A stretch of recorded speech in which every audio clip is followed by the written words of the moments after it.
He's fast, though. Yeah, that's what I'm going to base my things off of, like 4 yards. Say about a 4.6. That's a safe bet. 30 seconds.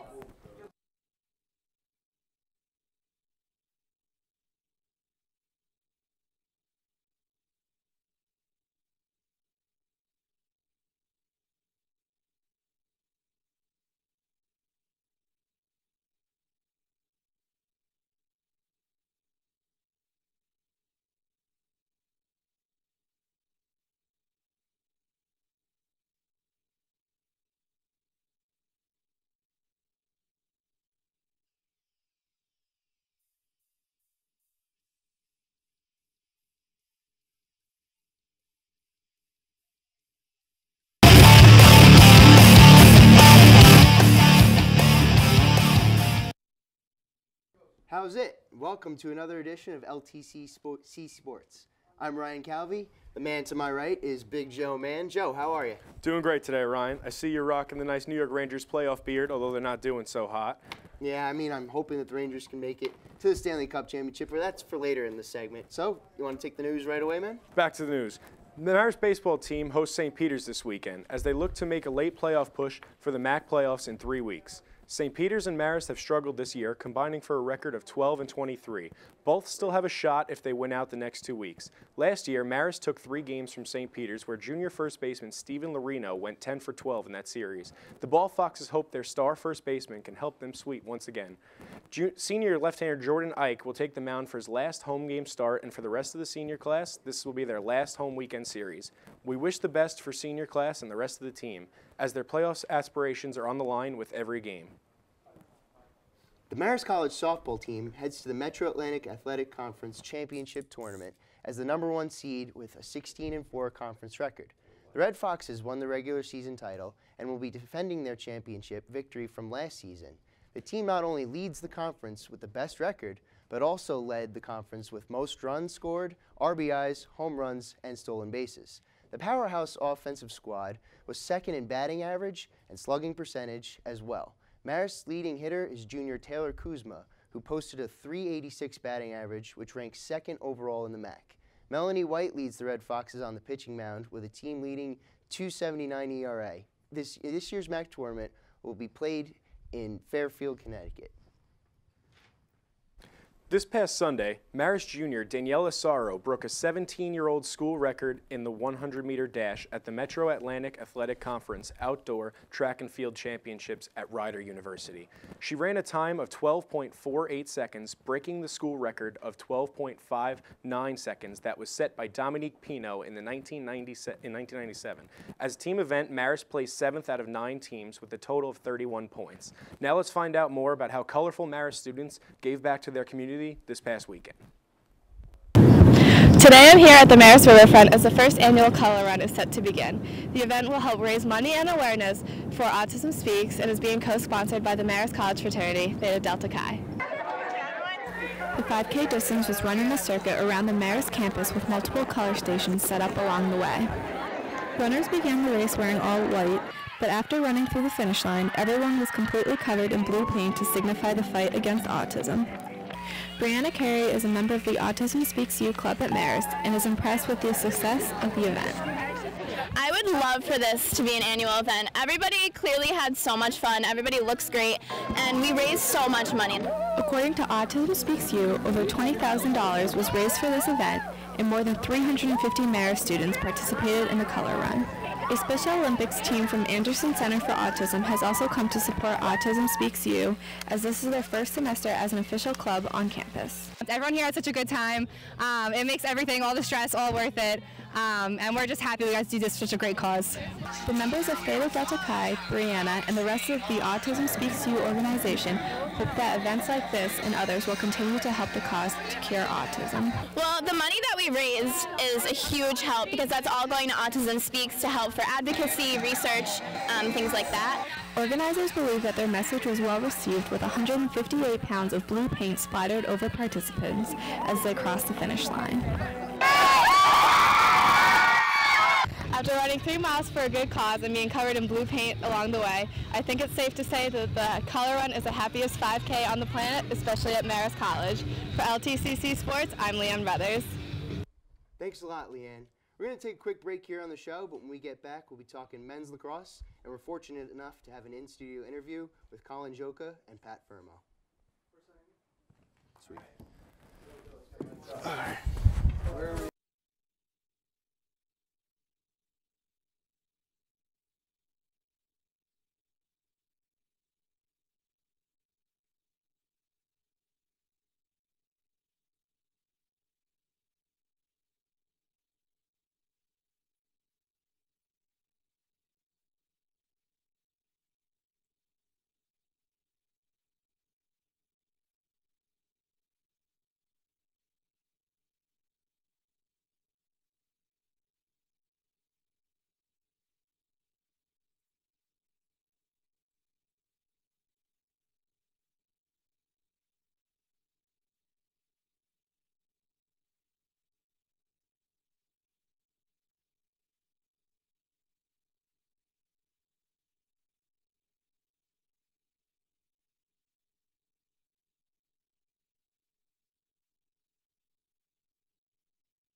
Yeah, no, I told him to wear shorts. I thought we were going to be at the table. No. Yeah. Dan's package I'm introducing. I'm going to look at Ryan mostly. Yeah, don't even look. Now let's take a look over at Dan Cohen with the Marist men's lacrosse package. Battle of Broadway between Siena and Marist, Saturday morning at 11 a.m. Obviously meant a lot to get here. We haven't been to the championship since 2005. We've been in the semis an awful lot of times. For the team to make that leap and to get us here to play on Saturday was obviously a big one. After defeating Detroit Thursday 11-9 and scoring 4 goals in the last 5 minutes, Marist struggled against Siena.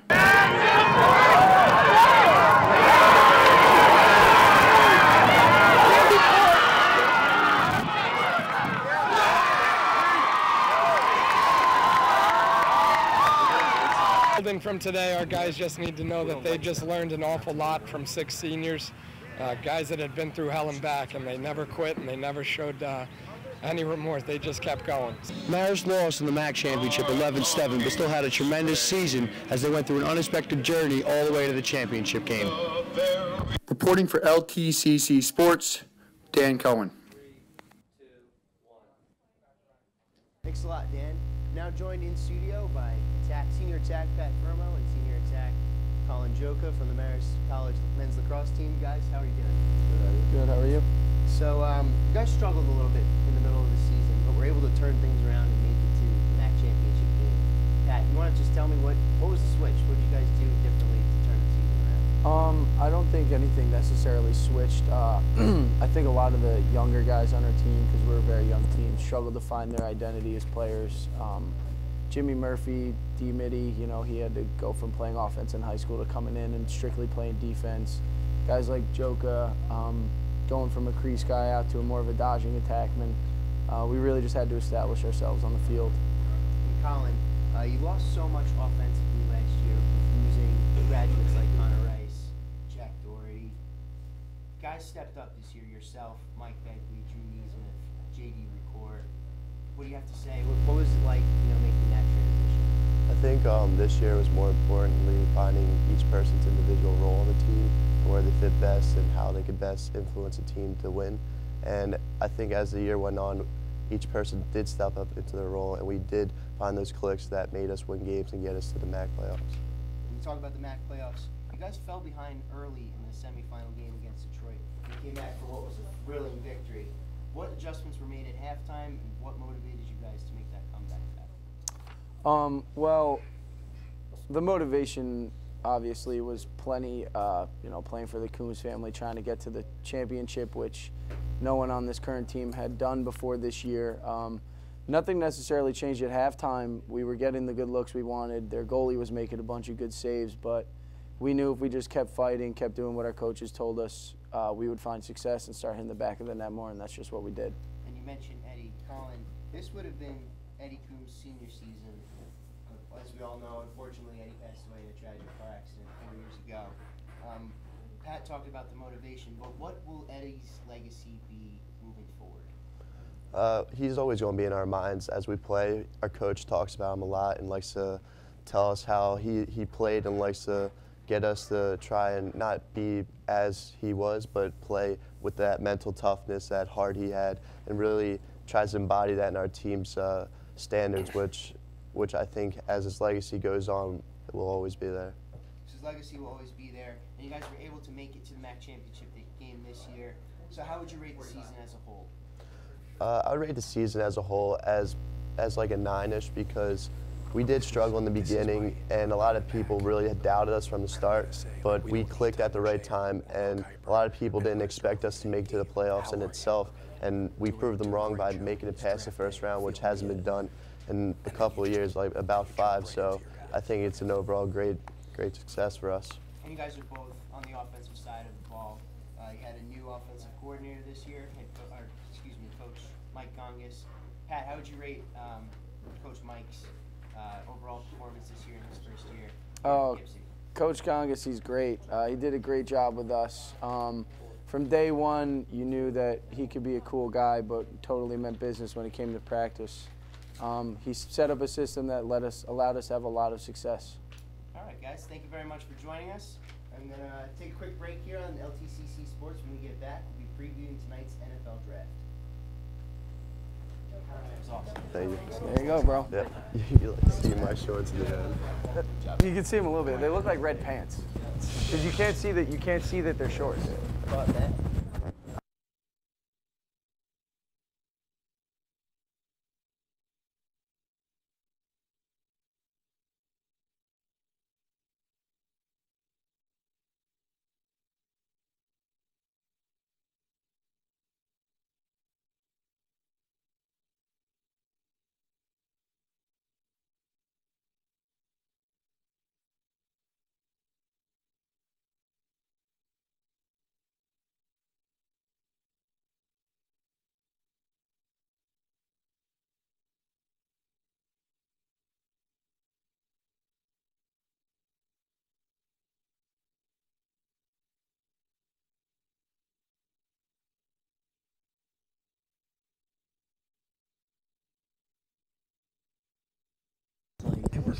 We're coming back out of the house today. Come back on camera 1.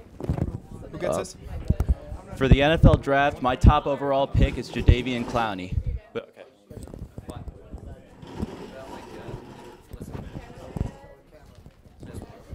Camera 1. I mean, okay.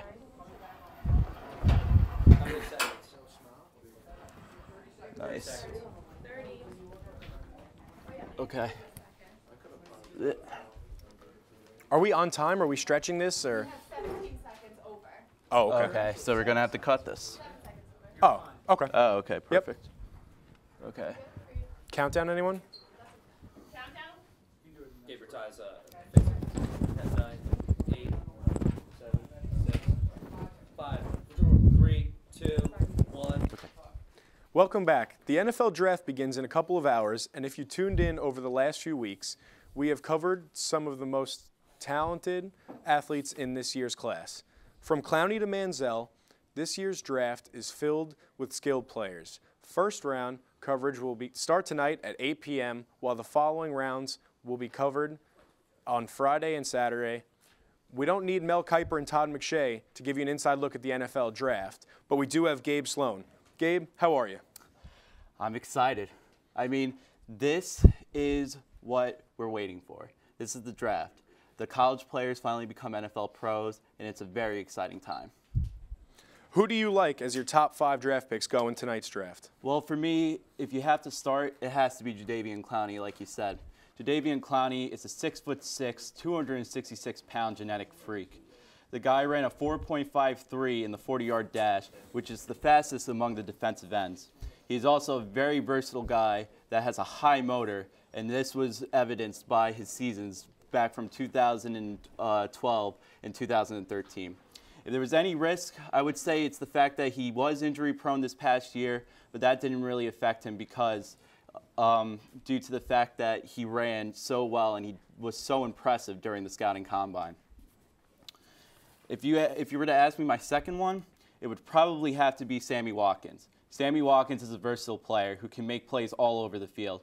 He's a good kick returner. He can be a split end. He can be the wide receiver. He can also even be running back depending on if you were to do end arounds or something like that. I say if you give him the right type of offense, he could definitely become a huge star in the NFL. To me, he has Julio Jones type of playmaking abilities. And for me, I could see him possibly going to a team that needs it, possibly like the Jacksonville Jaguars, or maybe the Cleveland Browns, or even the St. Louis Rams. For after that, my third top pick would have to be Khalil Mack. He started as a redshirt freshman, so he didn't really have he didn't have any time on the playing field. But in 2010, he quickly became starter, and soon after that, he became an All-American in 2013. And he also currently holds the NCAA record for most forced fumbles in the history. He is also a hybrid player and a very underrated one as well. And I could see him going to Jacksonville or Cleveland also. All right, that's all we can cover for now. Stay tuned tonight for the NFL Draft at 8 p.m. And coming up next, if you like slam dunks and hat tricks, stay tuned for updates on the NBA and NHL playoffs.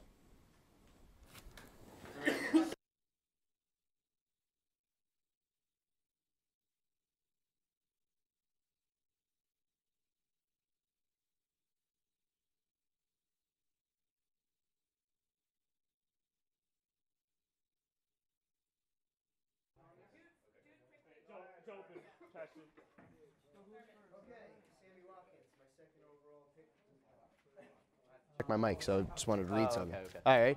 The Marist baseball team hosts St. Peter's this weekend as they look. I'm good? All right. Hand my mic to someone? Or? No, they took it already. All right. Oh, wait. You have it, Joe? Oh, yeah. Give your mic to. Mike? Yeah. Give it to me.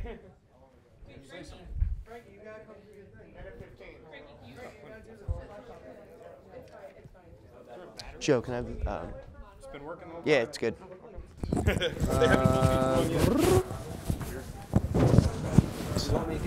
So wait, Leanne, am I introducing Thurman? So it'll be on this camera, right? Which mic is this? Is this Joe's? Now I'm going to kick it over to Thurman Reed to give us an update on the NBA playoffs. Yeah, to me. Yeah, for hockey. Got it. Mic check, mic check, mic check, mic check, mic check. How do I sound? How do I sound? Mic check, mic check.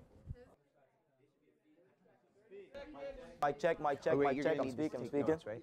Mic check, mic check. Nope, nothing. Excellent. All right, no problem. So we start with the San Antonio clip. All right. Put it on your.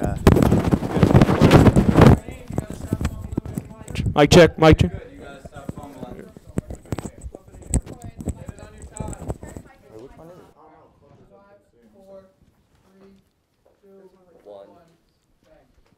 Welcome back to LTCC Sports. I'm now going to kick it over to Thurman Reed to give us an update on the NBA playoffs. Thank you, Ryan. Well, as we can see, we're going to start off with the playoffs, and we're going to go to the Western Conference, and we're going to play the San Antonio Spurs versus the Portland Trail Blazers. Now, the Portland Trail Blazers are a young team. They resemble the San Antonio Spurs, but they aren't yet them. Damian Lillard and LaMarcus Aldridge are almost similar to Tim Duncan and Tony Parker as players, but yet they're younger and inexperienced. The Spurs have a more experienced team, so they can beat them, and they beat them by a lot, a big margin. And this shows. Tony Parker is still a great point guard, still playing as if he's young, but he still is old, and they can beat them. But I see San Antonio winning in 6. As you see this play, Manu Ginobili with the ball, he passes it out. He shoots a jump shot. Bang, that's made. Clearly was a blowout game. Could have been better, but the Blazers aren't ready. This is a very long clip. Next, we go over to Oklahoma City and Los Angeles, where the Clippers took Game 1, but Game 2 was redeemed last night. But the Clippers did win, and they played with a chip on their shoulder. And they played with a chip on their shoulder after their owner made some racial comments. They came together as a team, and they played hard. After this, we throw it back to Ryan Calvi in the studio. Thanks a lot, Therm. Now joined alongside Michael Sachs, and we're going to give you an update on the NHL playoffs. Michael, it's good to have you in here. Thanks for having me, Ryan. So we're just going to go series by series, break it down, and make predictions ultimately who you think is going to win this year's prize Lord Stanley Cup. Sounds good to me. So in the first series, Bruins, Canadiens, those are longtime rivals. They've been going at it early on in this series. Who do you have winning, moving on to the Eastern Conference Final from that series? I still have the Boston Bruins moving on, despite them being in a 2-1 hole at the moment. I still think they're the best team in the NHL. They're a matchup nightmare for anyone they're playing. And, you know, a team that it's so hybrid. They are one of the best scoring teams in the NHL and one of the best defensive teams in the NHL. They've struggled a little bit defensively in this series, but I expect that Tuukka Rask and the rest of the defense will be able to pick it up. Yeah, they also have a very strong fourth line, which always helps. Absolutely. Now moving to the Western Conference, the Blackhawks Wild series. That's been a great series so far for Chicago. Is there any chance Minnesota makes a comeback? I don't see it happening. I was impressed by Minnesota's 4-0 win in Game 3, but I think Chicago just has too much offense. Patrick Kane and Jonathan Taves are at the top of their game right now, and they're almost unbeatable when that happens. Corey Crawford's playing extremely well in goal, and that's a formula for a lot of success in the playoffs. So Minnesota, in impressive run. I definitely saw a lot from them, but I still think Chicago's going to move on. Now, Joe mentioned this early in the show. I'm rocking my New York Rangers playoff beard. Unfortunately, the Blue Shirts aren't looking so good right now, especially on the power play. Is there any chance they come back and defeat Pittsburgh in 3 straight games and move on to the I think you're going to have to shave Ryan very soon. It's not looking good. 3 of 44 on the power play, and it's not just power plays not scoring at all. You know, absolutely no offense. You can't win a cup that way. And, you know, I think they're just a little bit overmatched by Pittsburgh, and I'm a little surprised. I thought they were going to be a little more competitive. Now shifting back to the Western Conference, the LA Kings, who came back from down 3-0 to the Sharks in the first round, now all of a sudden are up 2-0 against Anaheim in the second round. Do you think that they can move on to another Western Conference final, or will Anaheim come back? I think not only will they move on to another Western Conference final, I think they're going to win it all this season. And a few reasons why. I mean, when I assess a team, I think that's going to be successful in the playoffs, I look at a few things. One of them is the penalty kill. Another one is how they do in close games and 1-goal games. Another one is how that goalie's playing. And if you look at all three number by number, the last 6 games, those are the 6 games they've won in a row after losing the first 3. 25 of 27 penalties they've killed off. Very impressive. Jonathan Quick, 1.33 goals against average, only 8 goals allowed in those 6 games, and 96.5% save percentage. Incredibly impressive, top of his game. And they're only 1-1 in 1-goal games, but if you look at 4 out of those 6 games they've played have either been tied or a 1-goal difference going to the third period. So they know how to close games out. And they've also scored 10, in those 6 games, 10 third-period goals, which is tops among any of the teams still in the field. So I think that's just all a formula. A team that knows how to win, knows how to play with a lead, and knows how to play with the lead late when in close games. Always a formula for success. And, you know, they're also getting solid production out of former New York Ranger Marian Gaborik, who's really turned it on in this postseason. We saw him score the game-tying and game-winning goals in Game 2, and then a big goal in Game 3 the other night. But let me ask you this. Who will the Kings, now you picked the Penguins and Bruins to advance, who do you think the Kings will play in the Stanley Cup final as you have them winning it? I still have Boston winning it all, or going to the Stanley Cup finals. I think that Pittsburgh, impressive run, but Boston, I think, is just going to overmatch them. What it comes down to is both are about equal talent-wise, I believe, but I think Boston has a little more resilience. And as you said, that fourth line, they definitely have the advantage there over Pittsburgh. And so I think ultimately it's going to be Boston, LA with an LA win. All right, Michael. Well, thank you for giving us an NHL update. Anytime. Thank Thurman for his NBA update. We're going to take another short break here on LTCC Sports, but we have a special bloopers edition when we get back. Stay tuned, folks.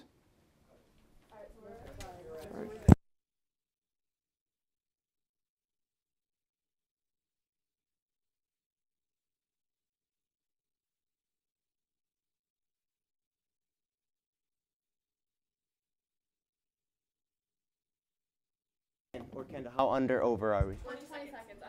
All right, I tried to stretch it as long as I could. The bloopers are over. You guys like say this is like your last class of the rest of the Yeah. year. Yeah. You know? We'll be all. Yes. Okay. Yeah, we're all coming on. Why did you leave the mic?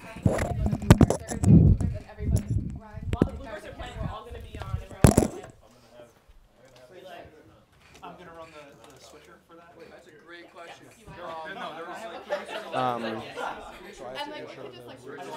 Yes. This is It's never my show.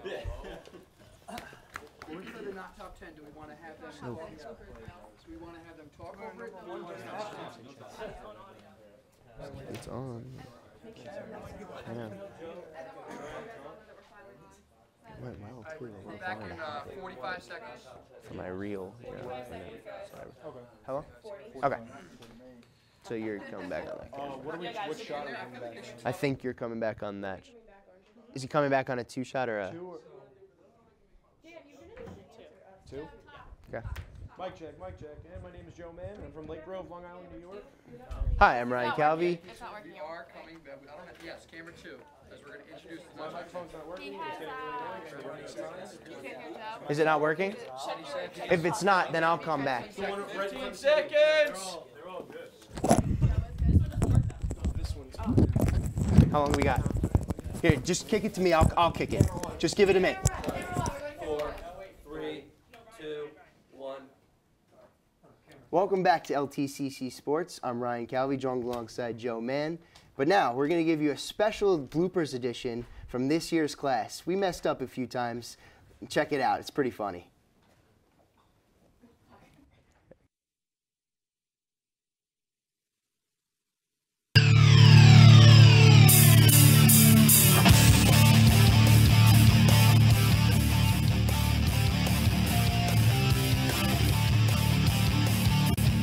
Take a look at their schedule right now. They had 7 games remaining, 4 against Pauly Farms, including the biggest one of all. April 13th, Sunday, Saturday, Sunday, the Canucks beat Stars. Lyman is expected to be released by the Miami Dolphins sometime in the near future. New York Knicks point guard Brandon Felton posted Bell $25,000 last week. Baseball season approaches. Kendall's going to give us a little reality to go with that fantasy. Thanks, guys. As opening day soon approaches, I caught up with some local Marist students and asked about their fantasy baseball leagues, teams, and their top picks. Number 6, we have Jonathan Quick, the goalie from the winner of Conn Smythe a couple years ago with the Los Angeles Kings. He's going to come out and he's going to make a long shot to the opposite side of the goal and score with just 0.1 seconds, as you see in the replay. He shoots it so quick because his name is Jonathan Quick. His name's actually Mike Smith, Dan, but close enough. Phoenix Suns Phoenix Coyotes. Here's a clip from the Red Fox Network with an inside look of the tournament.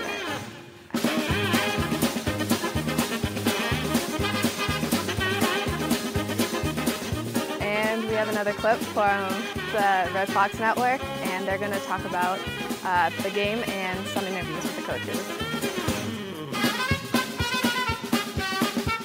Pick number 13. And now, let's kick it back to the studio with Dan, and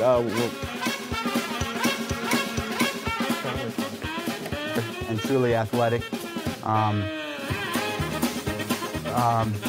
Bucks were the only team worse than the 76ers last year,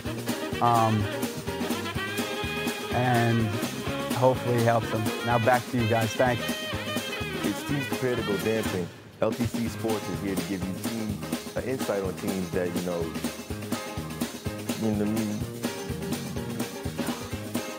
They will have 2 games on Saturday and 1 on Sunday in Lawrenceville, New Jersey. After rehabilitating his ailing back to get ready for the Masters and make a run at the gold jacket. Leanne Brothers, and this is my co-anchor, Teron Whitfield. Thanks for turning in today, and stay foxy. We also want to wish a happy birthday to our producer, Matt Kelly. Happy birthday, Matt. We hope you have a great day, and we hope that the show played out well enough for you, up to your standards. Thank you. Stay foxy. Stay foxy, Marist. Well, that's all we have for today. For everyone here at LTCC Sports, thank you for joining us. I'm Dan Cohen, and that is Kendall Burke.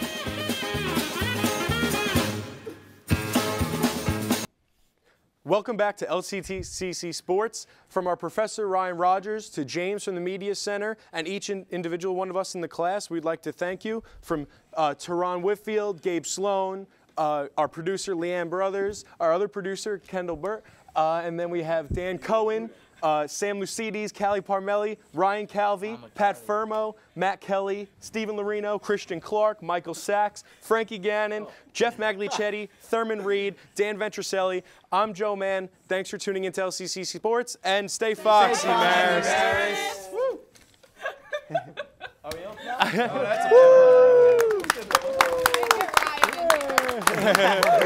Come on in, Roger. Come on, Ryan. I was that quick.